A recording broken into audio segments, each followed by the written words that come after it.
बिस्मिल्लाहिर्रहमानिर्रहीम।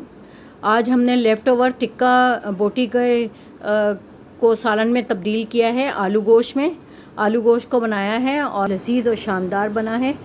चलें स्टार्ट लेते हैं अपनी रेसिपी का। अस्सलाम वालेकुम मेरे प्यारे व्यूवर्स, आज जो मैं रेसिपी बना रही हूँ बहुत यूनिक है। हमने कुछ दिनों पहले टिक्का बोटी का इंतज़ाम किया था। फ्रेंड्स वगैरह आई हुई थी बच्चों की, तो उसमें कुछ टिक्के बच गए थे मसाला लगे हुए, तो आज मैं उन्हीं के ज़रिए काम करने वाली हूँ। तो ये देखें, ये सब जमे हुए हैं। ये मैंने तेल डाला है। अभी मैं इसमें ये टिक्का बची हुई ये सारी बोटियाँ डाल दूँगी, और क्योंकि इसके अंदर टिक्का मसाला, लहसुन, अदरक का पेस्ट, सब चीज़ें इसके अंदर मिक्स हैं, दही वगैरह, तो इसमें और मज़ीद कुछ डालने की ज़रूरत नहीं है। बस मैं डालूँगी ये टमाटर, ये पिसे हुए पके हुए टमाटर हैं, ये इसका पेस्ट मैं डालूँगी और कुछ देर के लिए मैं इनको पकाऊँगी और डिज़ोल्व हो जाएंगे। उसके बाद फिर मैं इनको आलू डाल दूँगी, तो ये बन जाएगा आलू गोश्त। तो ये बचे हुए टिक्के हैं, अब खाना तो है नहीं दोबारा, तो फिर रखने से क्या फ़ायदा। तो इसलिए मैंने सोचा कि इसका मैं आलू गोश्त बना देती हूँ। बचे हुए टिक्के, बोटी का मसाला, तो ये सब चीज़ें मैं इसके अंदर डाल रही हूँ और मैं इसको हल्की आंच पे रख दूँगी।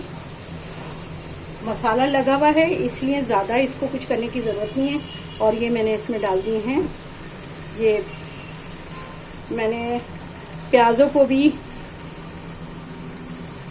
तल के रख लिया था, क्योंकि ये ईद पे, जो बकरा ईद पे जो है बहुत जल्दी हो रही होती, तो उस वक्त प्याज़ों को तलना और ये सारी चीज़ों का, मसालों का और इसका करना, तो मैंने पहले से ही सारी चीज़ें बना के रख दी थी।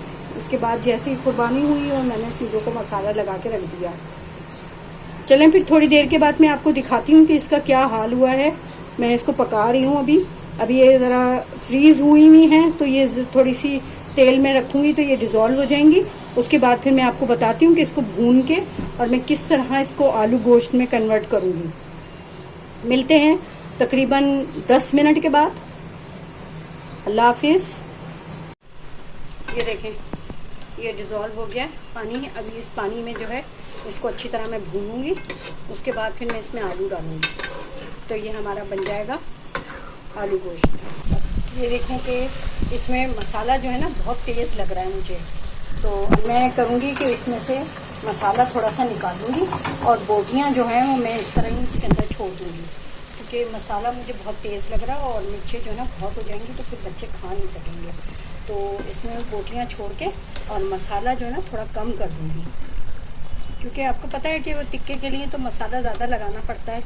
और ये देखें कितना ज़्यादा मसाला है, तो आलू गोश्त के लिए इतना नहीं चाहिए होगा। बोटियाँ छोड़ के और मैं मसाला निकाल दूँगी। बोटियाँ इसके अंदर जो भी अगर आ भी रही हैं तो मैं इसके अंदर वापस डाल दूँगी।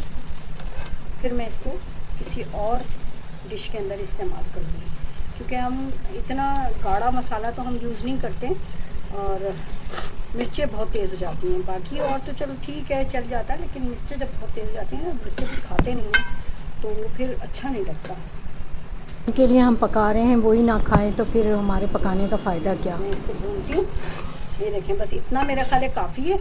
और बोतल में निकाल ही लूँ थोड़ी सी, ये बस इतना काफ़ी है। अब मैं इसके अंदर डालूँगी ये वाला पानी, और अब मैंने डाल दिए आलू।